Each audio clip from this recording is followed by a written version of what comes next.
이번에는 국내 정치 소식 살펴봅니다. 정치마수다. 오늘은 김재원 전 미래통합당 의원, 이정미 전 정의당 대표 두 분 모셨습니다. 어서 오세요. 안녕하세요. 여당은 아니시고요. 정의당 대표 야당이죠. 오늘 처음 모셨으니까 네. 먼저 여쭤보겠습니다. 공수처장 후보 몇 명 좀 보셨습니까? 어떻습니까? 네. 예. 질문을 좀 직접적으로 들어가 보면 이분 정도면 되겠다는 분이 이 대표님 보시기에 있습니까? 없습니까?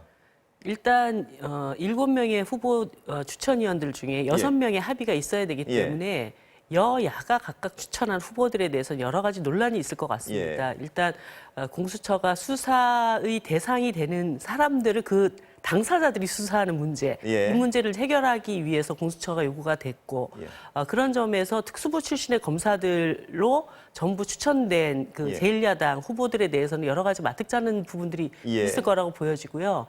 또 이 공수처가 철저하게 정권으로부터 독립된 수사기관으로서 역할을 해야 되지 않습니까? 그런 측면에서 제1야당이 보기에는 여당이 추천한 후보자들에 대해서 또 받아들이기, 수용하기 어려운 점들이 있을 거라고 봅니다. 그러면 결과적으로는 대한변협이나 이런 그 제3의 어떤 지대에서 추천한 후보들 중에 눈여겨볼 부분들이 있을 거라고 보여지는데 특히나 뭐 이건희 전 그 검사장의 경우에는 제1야당이 요구하는 검사 출신이기도 하고 그리고 어떤 측면에서 그 조국 장관으로 사실 이 검찰개혁 문제가 굉장히 오랜 기간 논란이 되어 왔는데 당시에 조국 법무부 장관의 부인 문제로 인해서 이것이 이해충돌이 발생할 수 있다라고 하는 그런 판단을 내렸던 검사장 출신이기 때문에 제1야당 입장에서도 약간 그런 정치적인 중립성에 대해서도 고려해볼 만한 그런 부분들이 있고 또 집권 여당 입장에서는 이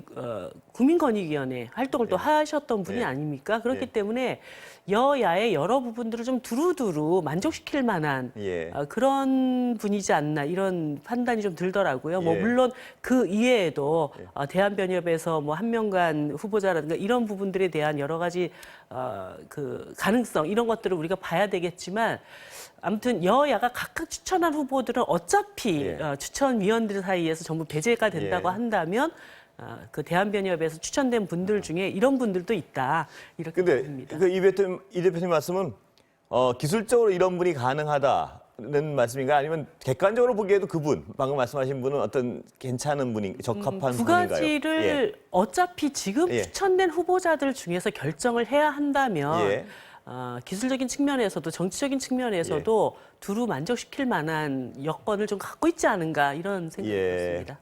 그 장관 인사청문회 할 때 정의당 목록에 오르면 그 배제되고 뭐 이런 것처럼 요번에도 정의당이 선호하시면 되는 거 아닌가 모르겠는데 한번 저희들이 보겠습니다. 추천위원으로 들어가 있지는 않기 때문에. 김 의원님 어떻습니까? 보시기에 적합한 물론 뭐 야당이 추천한 후보들은 적합하다고 보시겠지만 저는 그보다도 당초부터 이 공수처는 절대 출범하면 안 된다는 입장이었기 때문에 추천 근데 하셨으니까 그러니까 이제 당에서 추천을 했으니 지금은 이제 공수처장 그 추천 작업이 돌입되어 있지 않습니까? 뭐 지금 추천된 분들을 대상으로 해서 엄밀하게 검증을 하는 것이 더 중요하다고 생각합니다. 어느 쪽에서 추천을 했다고 해서 그 사람 배제하고 이쪽은 또 이쪽에서 배제하고 이러면 사실은 추천위원으로 차라리 들어가지 말아야 되거든요. 양쪽이.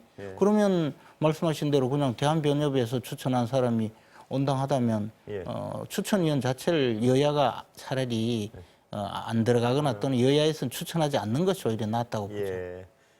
자, 그렇다면 김 의원님 방금 말씀하신 게 좀 이렇게 걸려서 그런데 원래 의견은 김 의원님뿐만 아니고 야당 전체에서 공수처 자체는 원래 안 된다 이런 분이 많았지 않습니까? 그런데 이제 추천을 했단 말입니다. 그럼 이제 굴러가게 해야 되는 거죠?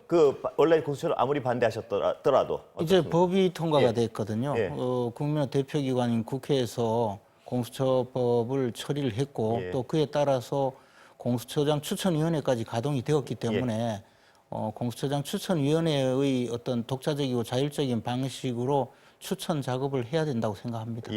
그리고 만약에 지금 추천 후보에 오른 분이 한 10여 명 되는데 만약에 그 분들 가운데 그 다수 그러니까 7분 중에 6명의 추천을 얻는 분이 없다면 다시 새로운 작업을 통해서라도 새로 추천.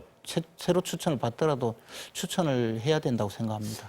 여당에서는요. 제가 김 의원님 생각은 지금 그 말씀하신 거 액면 그대로 받아들이더라도 여당에서는 국민의힘이 비토 이 사람 안 되고 저 사람 안 되고 계속 그래서 시간 끌기나 무산시키려는 의도가 있는 게 아닌가 의심하는 분이 다수 있습니다. 어떻게 보십니까? 근데 이제 조금 생각을 달리 해보면요. 과거에 이제 특검을 예를 들어 뭐 바로 직전에 있던 박근혜 대통령 관련 사건의 특검을 추천할 때도 야당에서 추천한 사람 두 사람 중에 한 사람을 직접 임명하는 법을 통과시켰지 않습니까? 예. 그리고 실제로 그렇게 특검을 지명을 했고요.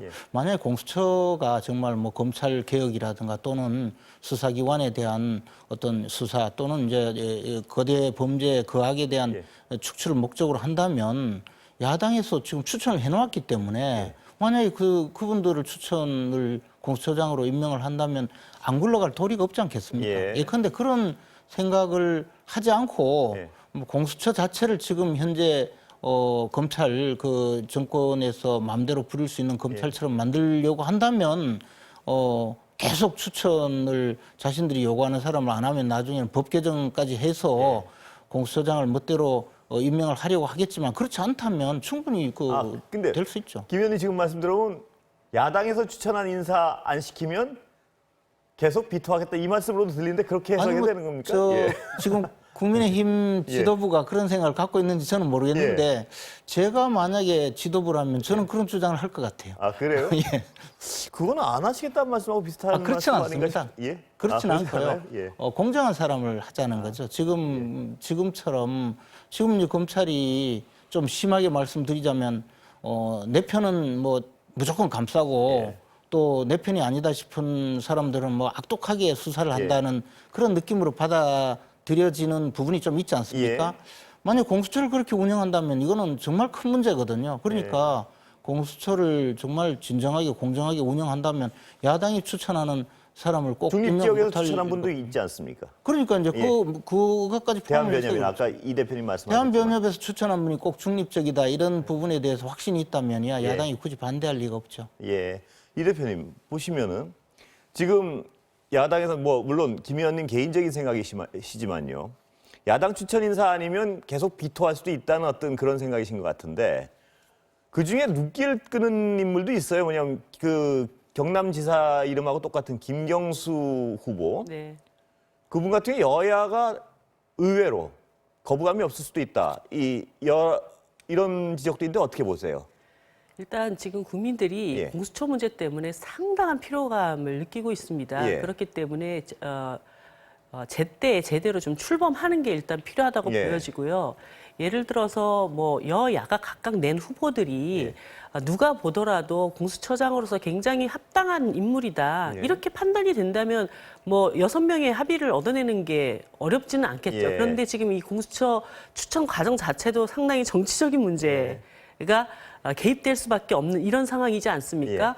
뭐 통 크게 그 집권 여당 입장에서 그 후보가 제1야당이 추천했다 하더라도 괜찮은 사람이다. 이렇게 받아들여질 수 있다고 한다면 또 그런 길로 갈 수 있을 텐데 꼭 그렇게 될 것인가라고 하는 여러 가지 우려들이 있기 때문에 그렇다고 한다면 서로가 서로에 대한 지금 불신이 극도에 달해 있기 때문에 그런 부분들을 서로 배제한 상태에서라도 합의할 수 있는 사람, 이런 사람이 누구인가를 함께 찾아내는 거, 이것이 지금 여야가 함께 모색해 나가야 될 방안이라고 봅니다. 만약에 김 의원님 말씀대로 야당 추천 의사가 아니면 계속 이 국민의힘 측이 비토를 해가지고 무산시킬 경우에 민주당은 법 개정을 해서라도 가겠다는 얘기인데 정의당 입장은 어떻습니까? 거기 저희가 동의하시나요? 우려하는 가장 최악의 경우가 발생을 하는 것이죠. 저는 정말 그렇게 되지 않기를 바라고 공수처법 자체를 만드는데도 그 패스트트랙에서 엄청난 그 모습들을 국민들한테 다 보여드리지 않았습니까? 그렇다면은 이미 이제 법률로 정해져 있는 것이고 추천 권한들도 각자가 가질 만큼 다 가졌고 정의당은 추천 권한도 없어요. 그렇기 때문에 그 안에서 합의를 이뤄내서 또 다른 제2, 제3의 법 개정으로 그 국회 안에서 파국을 겪는 일은 여야 당위적인 일인데 만약에 국민의힘이 그렇게 한다면 그렇게 안 하도록 최선을 다하겠습니다. 저희 정의당에서 국민의힘에 제가 그렇게 한다면 법 개정하겠다는 민주당 쪽에 힘을 보태십니까, 정의당은? 그런 상황이 예. 오지를 않기를 바랍니다. 예, 결국 대답을 안 하시네요. 김 의원님 보시기에는요, 근데 아까 이쪽에서 이 대표님도 말씀하셨지만 야당 추천이 아니고 그 대한변협은 어떻습니까? 지금 인물의 면면을 보면 어떻습니까? 보시기에. 저는 그분들 잘 모릅니다. 모르시고요. 예. 당 입장은 어떻습니까? 혹시? 아직까지 검토가 예. 전혀 검토가 되지 않았고 또 하나는 예. 정당 그러니까 국민의힘에서 추천한 예. 공수처장 추천위원 두 사람이지만 그분들이 독자적으로 활동을 예. 하고 그분들이 추천을 한 것이지 그분들은 손을 빌어서 당에서 추천한 분들은 아니거든요. 예. 그러니까 대한변협에서 추천한 분에 대해서 예를 들어 지금 막 검증을 해서 국민의힘의 추천위원들한테 무조건 반대해라 이런 요구를 한다거나 아직은 그런 건 없다는 말씀이죠. 내용은 인물에 대한 들은 것 어떤 당 차원에서 평가가 아직 안 나와 있는 상태라고 보면 그렇습니다. 되겠습니까? 예. 예.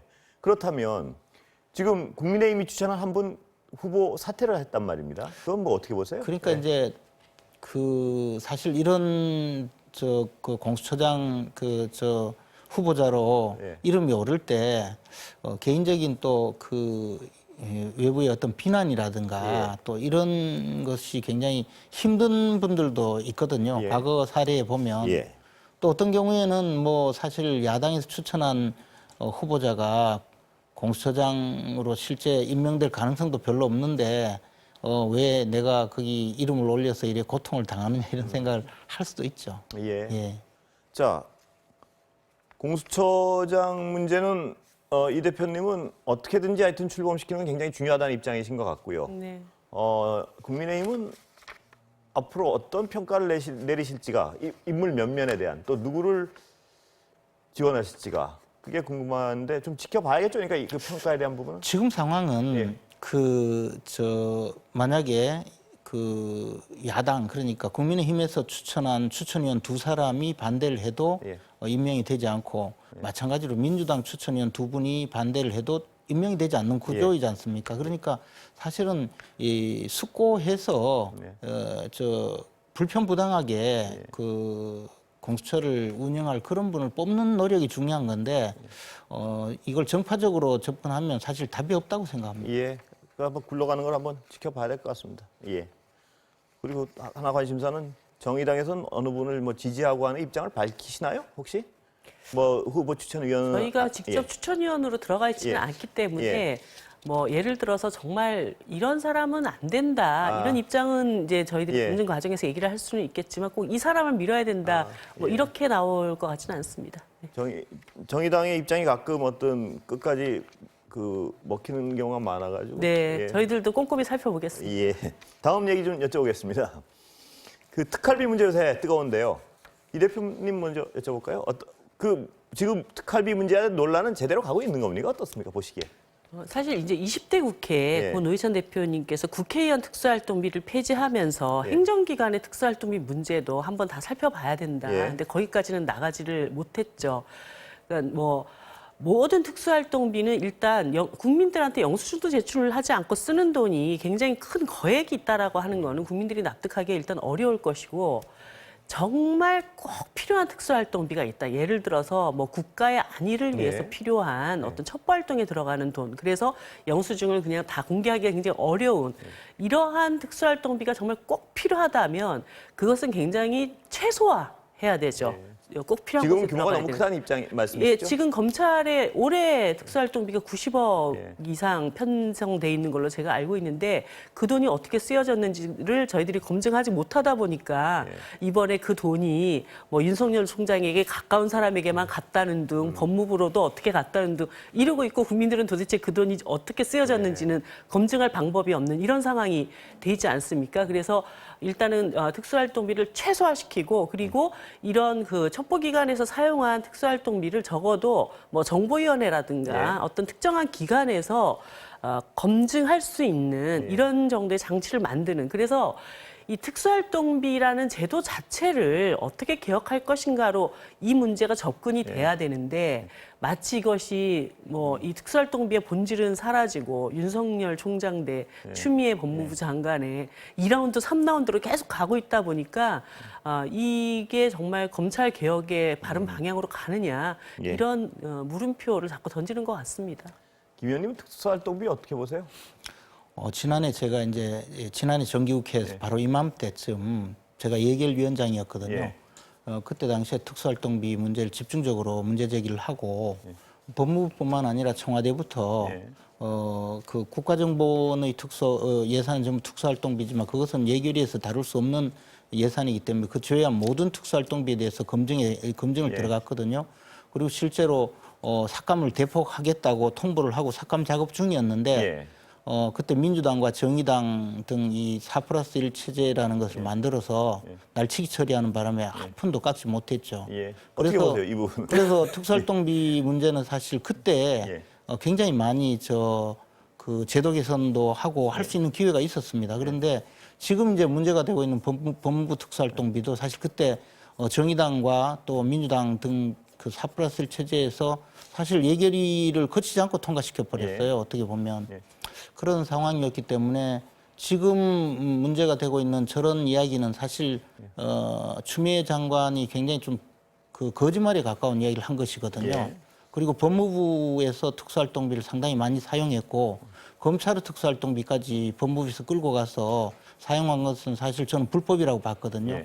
그래서 지금 추미애 장관이 주장한 내용이 사실은 거꾸로 밝혀지고 있습니다. 그래서 이 문제가 이번에 정부 전체적으로 한번 다시 재검토가 되고 재검토하자는 입장은 뭐 이 대표님이나 똑같은데 그 중간에는 답변 한번 들어봐야겠습니다. 그 정의당하고 4+1이 다 알아서 했다고 그러니까 그 말씀하시는데. 당시 20대 국회를 떠올려 보면 국민들이 다 기억을 하실 겁니다. 그 당시에 자유한국당이 끝없이 국회 보이콧을 선언을 했고 예결위 소위도 구성을 안 한 상태에서 그러면은 2020년도 그 국가 재정 예산을 어떻게 짤 것이냐, 이것에 대해서 시한은 넘어가고 있는데 그 당시에 그래서 뭐 패스트트랙으로 이렇게 2가지 법안들을 처리했고, 공수처와 그 선거제도 그리고 예산 관련해서도 이런 그 국회 보이콧을 계속 방치해둘 수는 없다. 그렇게 해서 그 안이 통과가 됐던 것이죠. 물론 그렇게 급하게 진행되다 보니까 디테일하게 우리가 더 살펴봐야 될 부분들이 부족했을 수는 있습니다. 그러면 제1야당의 입장에서 예결 소위를 제대로 구성해서 그 책임을 다하셔야 하는데 국회에서 일을 안 하시고 그러면서 이 상태까지 온 게 아닙니까? 지금 옛날 이야기를 하면 옛날 얘기 너무 오래 하시죠. 오래 하면 좀 그렇지만 예결 소위가 한참 가동 중이었는데 무슨 예결 소위를 구성도 안 해요. 자꾸 저렇게 이제 저 사실과 다른 이야기를 하시면 안 되죠. 옛날 얘기 그만하겠습니다. 왜냐하면 뭐 현안이 많아가지고 두 분 다 뭐 하실 말씀은 대략 하신 것 같은데요. 다음 얘기 좀 넘어가 봐야 될 것 같은데요. 뭐 같은 비슷한 맥락인데 지금 가장 뜨거운 맥락이 추미애 장관하고 윤석열 총장의 대립인데요. 양당에서는 특히 거대 여당과 야당에서는 막 원색적인 비난까지 나오고 있습니다. 한번 들어보고 다시 말씀 여쭤보겠습니다. 들어보시죠. 검찰이 국민의 검찰을 이야기하려면 권력 남용에 대한 통렬한 자기 반성과 자기 개혁이 선행되어야 합니다. 최근 검찰총장이 전국을 유세하듯 순회하며 정치 메시지를 홍보하는 행태를 우리 국민은 불편해합니다. 국민께서는 근본적 검찰 개혁을 명령하고 있습니다. 그러나 검찰은 국민의 개혁 요구에 맞서 정부의 정책 결정을 수사로 저항하고 있습니다. 특수활동비 주장을 법무부 장관이 해놓고 막상 검증에는 제대로 된 자료도 내놓지 않고 사실상 검증 방해를 하고 있는 이런 상황인 것 같습니다. 저는 추미애 장관이 늘 이렇게 이해하기가 좀 어려운 일들을 많이 하고 있어서 도대체 어떻게 된 것인지 곰곰이 생각을 해봤습니다. 왜 이럴까? 저는 광인 전략을 구사하는 것이 아닌가 그런 생각이 들었습니다. 나는 내 멋대로 할 일 다 하니까 싸워보자 이런 광인 전략을 구사하는 걸로 그런 판단을 내렸습니다. 저 일단 단어부터 여쭤보죠. 광인 전략이란데 김 의원님은 동일하십니까? 그게 이제 국제 정치에서 왜 저 핵무기를 가지고 있는 나라가 비합리적으로 막 행동을 하면 옆에 있는 다른 인접 국가들이 겁을 내서 아무 저지를 못한다는 그런 의미의 그 전략인데 그러니까 저 법무장관이 그런 내 멋대로 하겠다 이렇게 하니까 이제 좀 어렵다는 그런 취지인데 뭐 그까지야 사실 그건 이제 정치적인 수사가 아니겠습니까? 뭐 예. 추미애 장관도 아주 훌륭한 분이고 합리적인 예. 분인데 요즘 조금 계속 좀 사실과 다른 말씀을 많이 하셔서 결국 계속 어떻게 보면 평지풍파를 일으키셔서 야당 입장에서는 그런 표현을 쓴 것 아닌가 생각합니다. 예. 대표님 보시기에는 어떻습니까? 윤석열 총장은 지금 정부 여당에서는요. 윤석열 총장은 총장이 아니라 정치인이다. 어떤 이런 평가와 문제점 지적에 대해서 동의하시는 건가요? 어떻습니까? 근데 저는 정말 상식적으로 이 상황이 너무 이렇게 이해가 안 가는 것이 법무부 장관도 검찰총장도 다 이 정부가 임명한 사람들입니다. 그런데 그렇게 임명해 놓은 사람들 둘이서 완전히 뭐 지금 벌써 몇 라운드 이렇게 대공방이 진행 중에 있고 그리고 자신들이 임명한 검찰총장에 대해서 인정하지 않겠다라고 하면서도 또 그 지위를 해임하지 않는 상태로 이 상황이 지금 계속 가고 있다는 거죠. 결국은 이 과정에서 피해를 보는 사람들은 다 국민들이죠. 너무나 뭐 피곤하고 검찰 조직도 피해를 보겠죠. 그렇습니다. 당연히. 그런 상황으로 가게 되고 이 과정에서 도대체 검찰 개혁이라고 하는 본질은 어디로 사라졌고 법무부 장관과 총장 간의 싸움만 남아 있는가 이런 이야기들을 하고 있거든요. 그리고 사실 법무부 장관께서 지금 검찰총장을 계속 공격하면 공격할수록 오히려 검찰 내부가 우리가 더 이상 이렇게 물러서서는 안 된다, 무너져서는 안 된다, 그러면서 더 똘똘 뭉치는 이런 양상을 보이고 있지 않습니까? 그 속에서 검찰이 가지고 있었던 과도한 권한들 이런 것들을 좀 축소하자라고 했던 검찰개혁의 방향들이 어그러질 수 있는 오히려 검찰개혁에 나쁜 결과를 가져다 줄 수 있는 이런 상황으로도 될 수 있다고 생각이 듭니다. 그래서 전반적으로 조금 이제는 임명권자께서 이 해임을 해야 상황을 된다, 이 한번 말씀이신가요? 정리를 하고 가는 게 필요하지 않냐. 그러니까 예를 들어서 정말 검찰총장이 총장으로서 더 이상 자격이 없다 그러면 해임을 하든가. 그게 아니라 계속적으로 검찰총장으로서의 역할을 맡기겠다고 한다면 법무부 장관 간의 이러한 갈등을 정리를 시키던가 이런 판단의 시점에 이제 서 있다고 봅니다. 자, 김 의원님. 이 부분에는 어떻게 동의하십니까? 청와대에서 이 논란을 정리해야 된다. 지금 누구를 한쪽으로 해임시키건 뭐 이런 부분에 대해서 동의하십니까? 저도 이 문제는 분명히 정리를 해줘야 된다고 생각을 합니다. 임명권자가 장관도 임명하고 또 총장도 임명을 했거든요. 다만 장관은 임기가 없지만 총장은 임기가 있거든요.